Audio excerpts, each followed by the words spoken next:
పిల్ల ఎన్నెలొచ్చింది మన బతుకులా ఏలైపోతుంది పిల్ల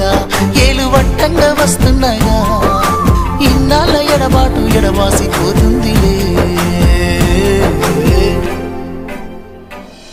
ఈ సీనయ్య గుండున్నదే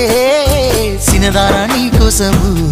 ఈ దూరాన్ని చెరుపుతూ తీరాల తెగిరింది అందాల ఈ మానవు